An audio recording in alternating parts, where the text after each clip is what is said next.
Hey everybody, just loading up, making sure everything's working, testing, getting all set up here. We're going to go live in just a second. Just getting everything set up, making sure it's working.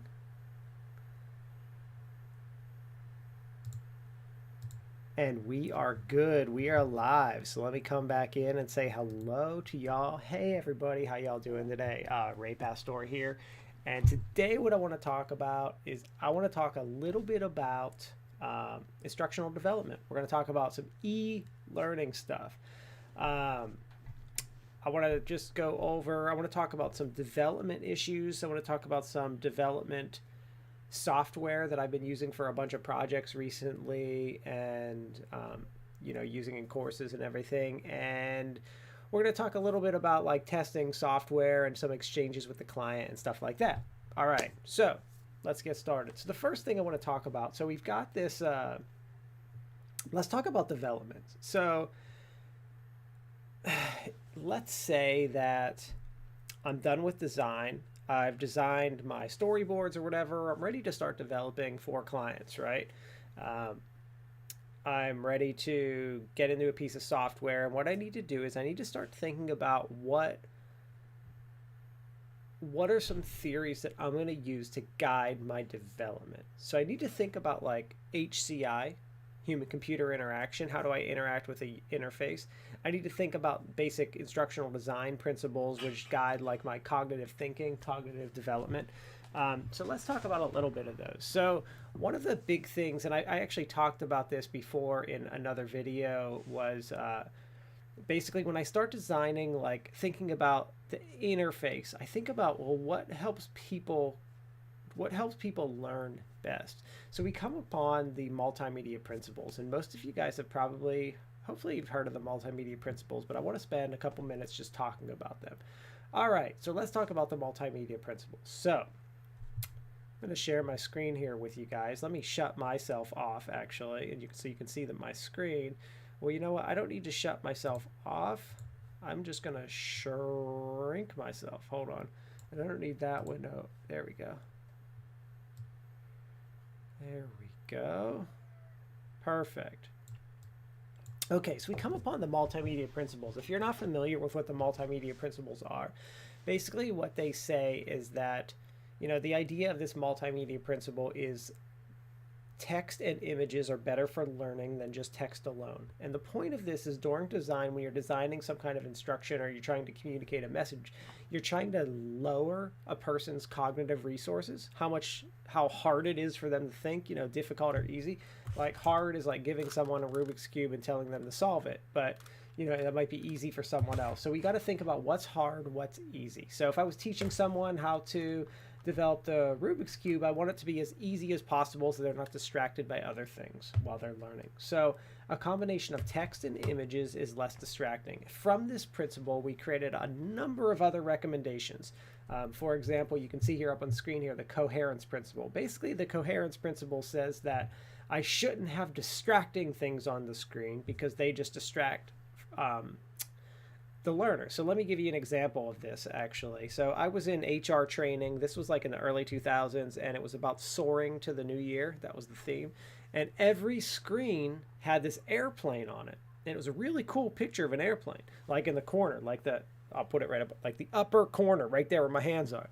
So it was really cool that there was this plane. So I can't tell you anything that was covered during that presentation, but I can tell you I saw a B-2 bomber and some other really cool planes during it. So the coherence principle is take away distracting things. They probably should not have had those airplanes on all the screens. Great theme, cool like little intro with it, but having those planes on each screen, nope, did not help. And then we go through and we have another of these principles, like the signaling principle, which says like adding a highlight or telling people what keywords are can help with learning. And they're nice. All these principles are nice. And I want to talk about some of the drawbacks of these principles. Let me just go through a couple more. The redundancy principle says that presenting redundant information on the screen is harmful. For example, having text with someone also narrating the audio at the same time on the screen actually hinders learning. So there's all these ones like that. spatial contiguity, basically things that are related should be close together, very similar to like Fitts law, which says that, like, if you're designing buttons and stuff that go together, they should be close together, things like that. And I'm not going to go through all of these because that's not what I want to do right now. What I want to do, so the multimedia principles. So some of you watching this probably already know what the multimedia principles are. So I want to talk about the good and the bad of these things. The good of these things is that if you're not an instructional designer, you're brand new, you're just learning how to develop, I think these are great guides for someone learning to develop. But there are some problems with these, and I want to talk about those a little bit. So the first problem I have, usually when I get a new instructional designer, is they come to me and say, Dr. Pastore, I am developing this for a client, and they say that text and images are best. The multimedia principle says text and images are best, but on these 5 screens here, they only want text, they don't want any images, or vice versa. And I say, does it make sense to have what they're asking you to do? Does that seem like a good learning strategy? Sometimes they'll say, yeah, usually it seems okay, but it's not following the multimedia principle. And I say, first rule about these principles: these are not rules, these are not laws, these are recommendations that you can or cannot follow. Take them with a grain of salt. They're guides. They help guide your development. So if it is not making sense for what you're actually trying to develop, throw it out. Just toss it away. You don't have to use it. No one's sitting there saying, well, you didn't use this principle on this slide. No. They're guides. They help you with design, help development. I talk about 3 instructional strategies, which are organizational strategies, like the outline of your course, like how are you structuring it, like Gagne's 9 events. I talk about delivery strategies, which are like how are you getting people to actually learn, like how are you presenting this content and getting people to learn, like problem-based learning and stuff like that. And then I talk about development strategies, which are things like the multimedia principles and user interface design and stuff like that. So take these with a grain of salt. You don't always have to use them. So getting into that, when I start talking about, well, when are these appropriate and when they're not, I think most of them, when you hear them, they're like, oh yeah, common sense tells me this probably makes sense and seems like a great idea, a good strategy. So when I was in grad school, I really got into the multimedia principle research. I had a background in educational psychology. I actually got an ed psych minor during my doctoral studies. And I worked with a doctoral professor during my thesis and everything, because my thesis fell into ed psych a little more. And for those of you that aren't familiar with instructional design or any of these fields, the whole background of this field is educational psychology. These were the people who were talking about instructional design and what people are calling the learning sciences now, or even people talking about learning engineering. All of that came from the same place. Our roots are all educational psychology, this cognitive psychology that's happening. So I studied that a lot in grad school. And I got really interested in how people learn and what's happening in our heads, that information processing theory where we have like short-term, long-term working memory, all that good stuff, and how it all works together and what happens in our minds. So I started doing a lot of research on these. So back to my point, I started doing a lot of research on these multimedia principles. And I don't even know what this site is, waterbearlearning.com. Never heard of it. But anyway, I just typed in Google multimedia principles and this came up. And they had some nice examples, so I wanted to show it. So we get to, and let's go right here to this redundancy principle. So I started doing research on these principles. And not only did I start doing research, I started doing not just reading articles that had been written. I started reading and doing my own studies.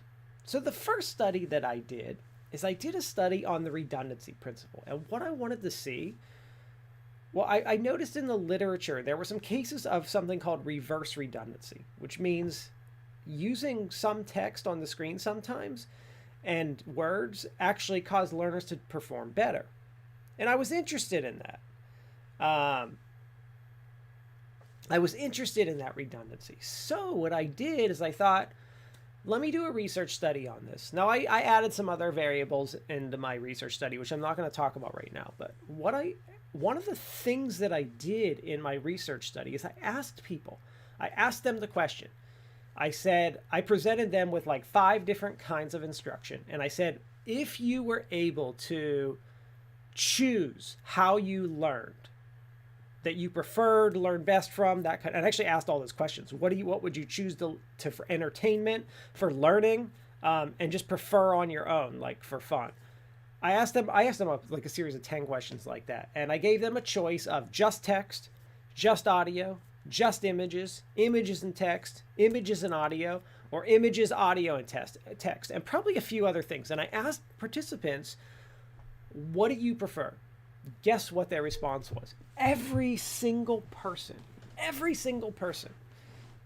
said, I prefer text, audio, narration, and images.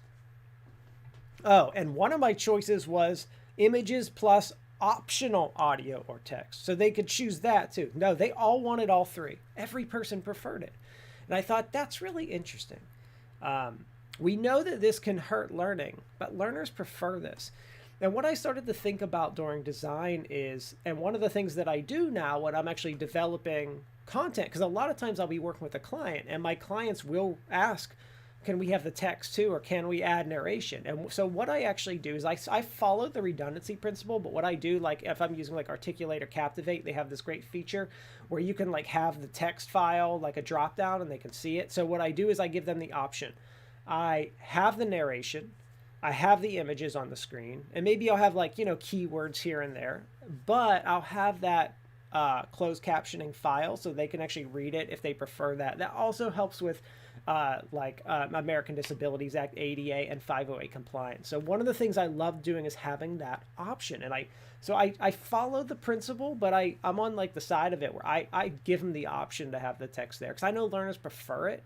And I know that clients prefer it, and it helps with ADA. Like there's a bunch of reasons why I just don't really follow it. So, okay, so I'm starting to do my own research and like learning about these principles, right? Then I decide I want to do something called a meta-analysis on the multimedia principle. Because I'm like, you know what? I asked myself, someone asked me one day, they came to me, a client, and said, how effective is instructional design? And I thought, what an interesting question. How effective is instructional design? I didn't have an answer for him, actually. So I went to one of my professors who was, he had been in the field for 50 years at the time, retiring. And I said, how effective is instructional design? He said, we don't ask questions like that. He was joking with me. He asks questions like that. But he was joking that instructional designers don't.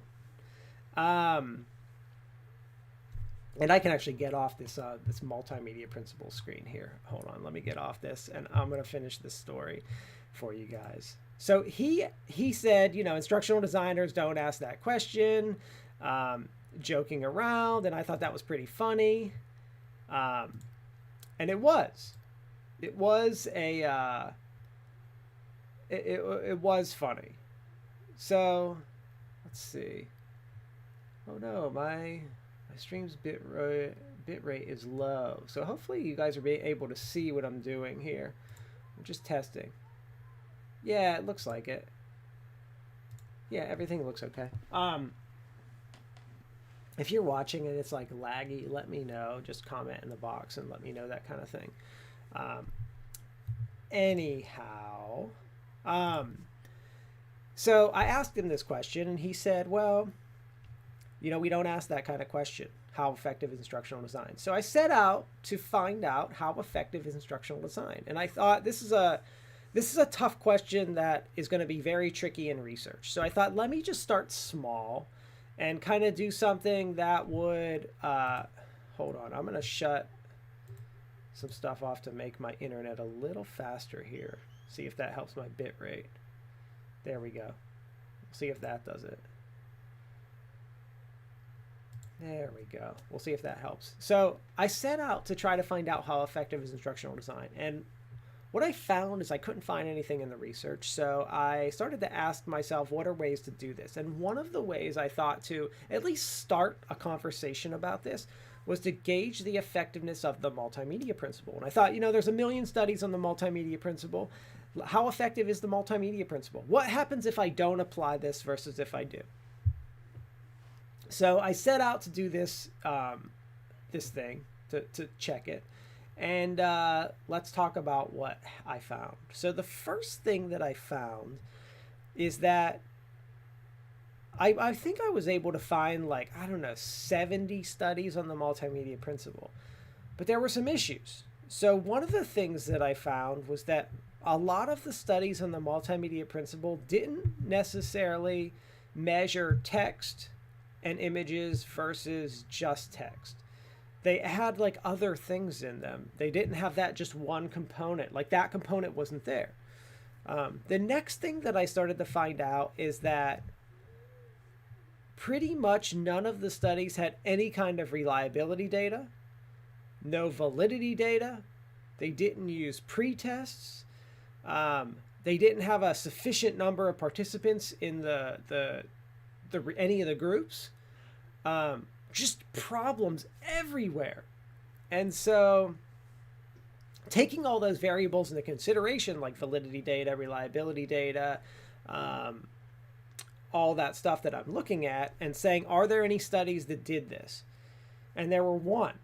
There was actually only one study out of all of them that did all of this stuff. One.